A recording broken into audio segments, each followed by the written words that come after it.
Hi guys, ఈ వీడియోలో మనం జావాలోని దిస్ కీవర్డ్ గురించి చూద్దాము.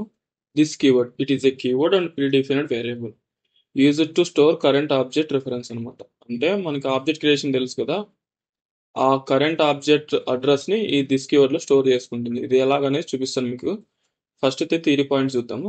Mainly this is used for in order to differentiate non static and local variables అనమాట.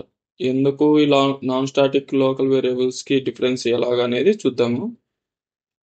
ఫస్ట్ అయితే మనం ఇది కదా, ఈ నాన్ స్టాటిక్ వేరియబుల్ ఇక్కడ సారీ ఇంటి ఏ ఈక్వల్స్ టు ఒక 10 తీసుకుందాము. ఇప్పుడైతే మనం ఆబ్జెక్ట్ అయితే కన్స్ట్రక్టర్ అయితే క్రియేట్ చేసుకుందాం ఒకటి. సో ఇందులోన మనకి ఇక్కడ ఇక్కడ ఇంకో వేరియబుల్ అయితే తీసుకుందాం. దీని నేమ్ కూడా ఏనే ఇచ్చుకుందాము. నెక్స్ట్ మెయిన్ మెథడ్ తీసుకుందాం. ఇందులోన మనం ఆబ్జెక్ట్ అయితే క్రియేట్ చేద్దాము. న్యూ శాంపుల్ ఇంటి ఏ వచ్చేసి ఇక్కడ 20 ఇద్దాము.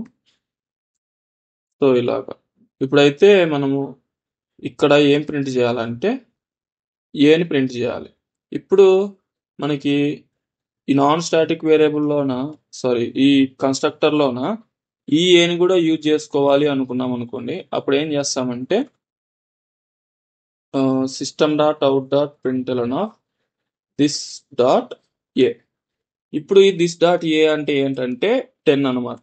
ఎందుకు ఇది 10 అవుతుందంటే మనకి నాన్ స్టాటిక్ వేరియబుల్లోన ఇది నాన్ స్టాటిక్ వేరియబుల్ కదా, ఇది నాన్ స్టాటిక్ మెంబర్ అంటే ఇది కన్స్ట్రక్టర్.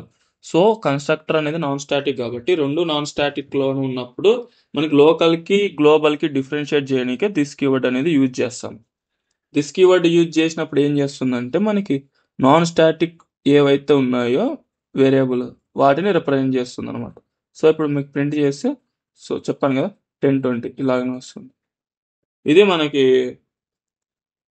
నాన్ స్టాటిక్ లోకి డిఫరెన్షియేషన్, నాన్ స్టాటిక్ కి లోకల్ వేరియబుల్ కి డిఫరెన్షియేట్ చేసేది ఇలాగనమాట దిస్ కీవర్డ్ ని యూజ్ చేసి. Rules to use this keyword. ఈ దిస్ కీవర్డ్ ని యూజ్ చేయడానికి మనకి కొన్ని రూల్స్ ఉన్నాయి. This can be used only inside non static context, non static block, non static method and constructor. This keyword ని only మనం నాన్ స్టాటిక్ లో మాత్రమే యూజ్ చేయగలుగుతాం. స్టాటిక్ లో యూజ్ చేయడానికి ట్రై చేస్తే మనకి కంపైల్ టైం ఎర్రర్ వస్తుంది అనమాట. నాన్ స్టాటిక్ కాంటెక్స్ట్ అంటే ఏంటంటే non static block, non static method and constructor. ఇందాక యూజ్ చేసినది మనం కన్స్ట్రక్టర్ లో కదా, అలాగనే మనం నాన్ స్టాటిక్ బ్లాక్ లోనే నాన్ స్టాటిక్ మెథడ్ లో కూడా యూజ్ చేసుకుంటాము.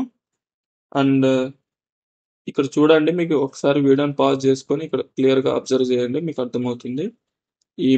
ఈ ఎగ్జాంపుల్ మీరు అబ్జర్వ్ చేశారంటే మీకు క్లియర్ గా అర్థమవుతుంది.